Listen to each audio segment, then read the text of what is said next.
A typical home has thousands of lineal feet of cracks and gaps where water can infiltrate in. But critical to a home wrap's performance is how you install it. And with me today is Dean Whitehead, who's a product specialist with Hanson Marketing Services. Dean, tell us about how you install a home wrap. Well, Steve, a builder's crew would want to start with the roll, plumb at the corner of the building, leave about 6 inches of overlap, staple it off down the building, leave about an inch of overlap at the foundation so that any condensate or water that gets behind the siding or brick would roll off the Tyvek and onto the foundation, not under the sill plate. So you always start at the bottom? Yes, very important. And then you would want to roll that Tyvek home wrap straight down the wall without skewing it, without getting wrinkles in it, so it's nice and even all the way down the wall. How do you fasten it? Well, Steve, I think the builder's crew should be using a cap nail or a 1-inch crown staple. And as they go around the house, they need to overlap the seams 4 to 6 inches. When they overlap a second story to a first story, again 4 to 6 inches. When they go around a corner, leave another 6 inches of overlap so that you can join these up.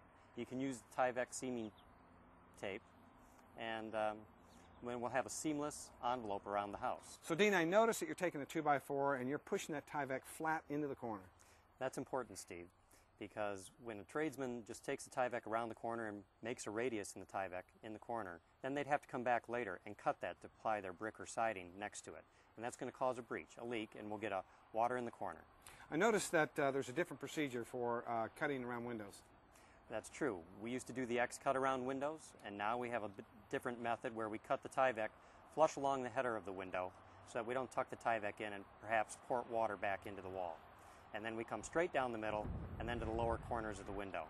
We tack it to the inside of the jambs and over the sill, and then we continue on with taping and applying the Tyvek down the wall. Dean, it looks like a lot of care is going into taping the seams. That's true, Steve.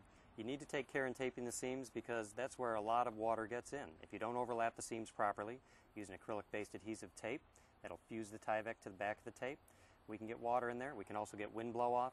Taping the seams is a good building practice. What do we do when we have a sloping roof or gable that intersects a vertical wall? You can have step flashing at that intersection of the wall and the roof, and you need to take your house wrap and put it over the top leg of that step flashing so that the water will drain off of the home wrap and then out to daylight over the flashing.